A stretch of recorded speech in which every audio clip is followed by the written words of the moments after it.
Na última semana, subiu cerca de 20% o preço da gasolina e do diesel. Apesar do reajuste da Petrobras às distribuidoras, os preços vendidos no Brasil ainda estão abaixo das cotações internacionais. E sobre esse assunto que afeta, claro, diretamente o bolso de todo o brasileiro com ou sem veículo particular, a gente conversa agora com José Alberto Paiva Gouveia, que é presidente da Sincoppetro. Presidente, bem-vindo ao Jornal da Manhã. Bom dia. Obrigado, bom dia a vocês. Logo que nós anunciamos, trouxemos a informação aqui no Jornal da Manhã, logo que houve esse reajuste ou esses reajustes por parte da Petrobras, já começou-se a levantar qual seria o impacto desse reajuste às distribuidoras nas bombas de combustíveis. E, inclusive, o próprio presidente da Petrobras, Jean Paul Prates, pediu mais fiscalização para que esses postos não ultrapassem muito uma margem que ele acredita que seja uma margem justa desse reajuste nas bombas, que é de cerca de 30 centavos por litro, que foi essa margem que ele deu nessa postagem nas redes sociais. O Rio de Janeiro, por exemplo, é um exemplo. O nosso repórter Rodrigo Viga tem acompanhado muito de perto isso, de que essa margem não tem sido muito obedecida em todos os postos. Como é que está a realidade aqui em São Paulo? O senhor tem informações? Bom, Lívia, a gente, primeiro de tudo, agradecer a oportunidade de tentar explicar um pouquinho melhor para o consumidor, do que nós estamos passando. O que se esquece é que só se olha o posto de gasolina, só se vai olhar a ponta. Quer dizer, ninguém foi levantar quanto a distribuidora efetivamente passou para os postos. Então, se o governo quer fazer a coisa dizendo valores, mostrando valores, ele não pode acompanhar isso só na ponta final. Ele teria que acompanhar isso também nas notas, nas distribuidoras. Porque não adianta o governo falar que vai subir 30 e a minha distribuidora subir 40, que eu não vou conseguir repassar 30. Eu vou ser obrigado a repassar o que a minha distribuidora realmente me repassou. Isso é o que está faltando. Está faltando acompanhamento de perto de toda a cadeia e não só na ponta do revendedor, porque fica muito fácil ir no posto e ameaçar o posto. Fecharam alguns postos aqui no Brasil e fomos ver, eu fui atrás, inclusive, a companhia tinha subido 37 centavos. Como é que ele vai passar 30 se ele teve um aumento de 37? Outras companhias subiram em torno de 40, 38, 29, 42, tem diversos preços. Então, o que precisaria ser feito com toda a consciência é acompanhar o custo também que o posto está pagando. Doutor José Alberto, mais uma vez, obrigado por atender a Jovem Pan, é sempre bom esclarecer. A grande discussão também é a seguinte, ainda há uma defasagem desses preços, né? De que maneira o governo deve fazer esse repasse? Porque lá no começo se falava que podia até mesmo ser feito um repasse de todo o valor defasado, mas ainda bem que isso não aconteceu porque o impacto da inflação talvez é maior, mais pontual. Mas o que o sindicato espera para os próximos reajustes deve ser feito de que maneira? Olha, na grande realidade nós temos defasagem na gasolina em torno de 51 centavos, ainda, com todo o aumento que já houve. E no óleo diesel em torno de 30 centavos também, ok? Lógico que isso depende muito da importação. Nós temos hoje 25% a 30% do nosso consumo importado. Então, toda vez que o governo tenta represar essa quantidade que tem aí de diferença, nós temos esses aumentos loucos que aconteceram. Quer dizer, isso não aconteceu essa semana, isso vem acontecendo durante alguns meses. O governo segurou por causa de inflação, por causa de dar uma explicação melhor para o consumidor, só que não tem saída. Ou ele repassa ou a Petrobras quebra.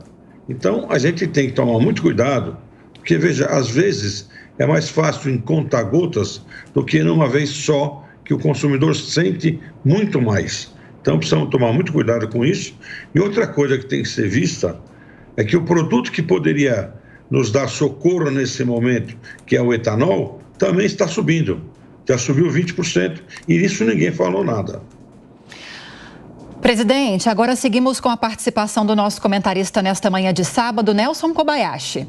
Senhor José Alberto, muito bom dia, um prazer falar com o senhor. Eu gostaria de saber a sua avaliação e do sindicato sobre a nova política de preços adotada pela Petrobras. Antes a gente tinha aquela questão de paridade, que isso para o cidadão comum, de certa forma, parecia uma política mais clara. Agora, pelo menos para grande parte, pelo menos para a maioria das pessoas, a gente não sabe exatamente quais são os critérios adotados nessa nova política de preços. Qual a sua avaliação? Como o senhor avalia, o senhor comenta essa questão da nova política de preços da Petrobras?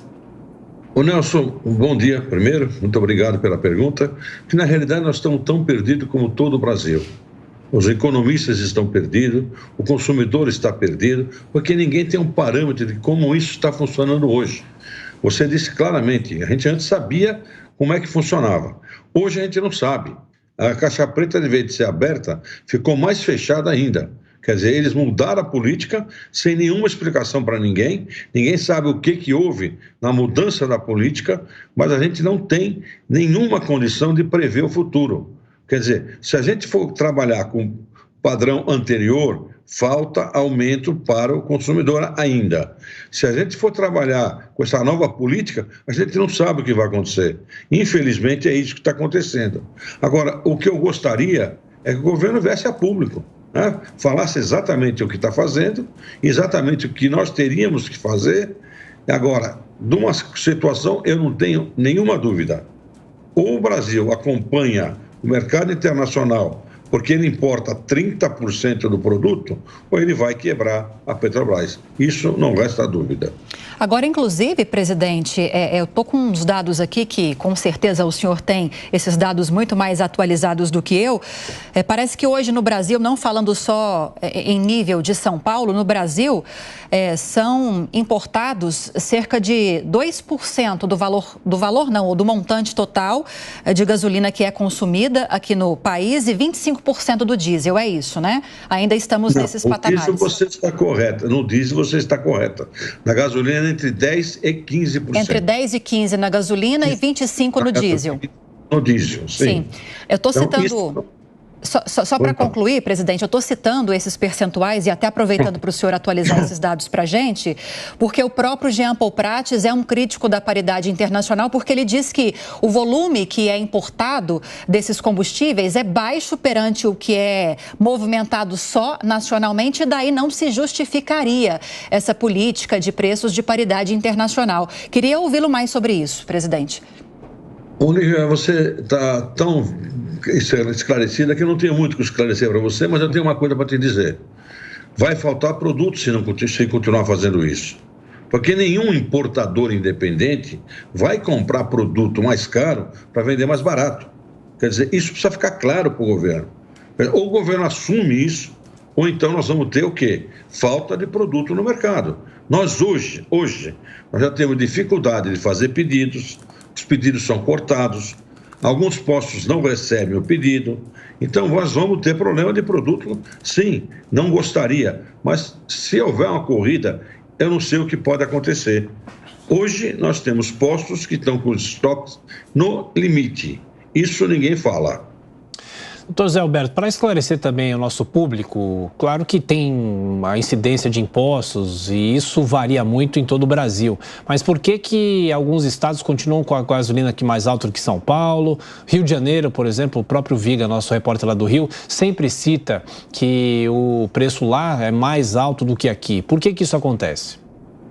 Olha, Tiago, isso tinha uma explicação anterior, que era as diferenças de ICMS. Hoje não existe mais isso. O ICMS hoje é ad rem, é todo mundo junto, todo mundo no mesmo valor. Então, essa diferença que existe, cada estado tem que dar uma explicação diferente. Porque, veja, não deveria existir tanta diferença, a não ser no custo do frete, no transporte, isso sim. Agora, fora isso, não teria motivo nenhum mais. Desculpe. Bom, o Kobayashi faz mais uma pergunta. Dr. Zé Alberto Paiva Gouveia, que é presidente do Sincopetro. Eu gostaria de saber, presidente, sobre uma ideia que, vez ou outra, vem se aventando, que é a de subsídio do governo em relação ao preço do combustível.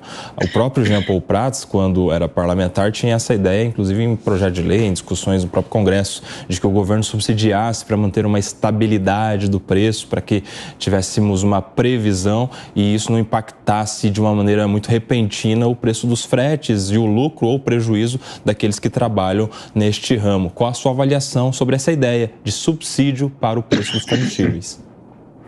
Na minha visão, eu não sou favorável a subsídio nunca. Subsídio alguém está pagando para alguém usar mais barato, né? Isso é o subsídio. Vai tirar de alguém para poder alguém pagar mais barato. Subsidiar gasolina e diesel em custa de saúde, educação e transporte, eu sou contra. Sempre fui e vou continuar sendo. Acho que para subsidiar não é o caminho. O caminho é tentar discutir com o consumidor, com a imprensa, com todo mundo, o porquê que o preço houve esse aumento. Pois bem, queria agradecer-lhe. Conversamos agora com o presidente do Sinqopetro, José Alberto Paiva Gouveia, que nos atendeu tão gentilmente neste sábado de manhã. Presidente, bem-vindo sempre. Bom dia, bom fim de semana. Muito obrigado, estou sempre às ordens de vocês.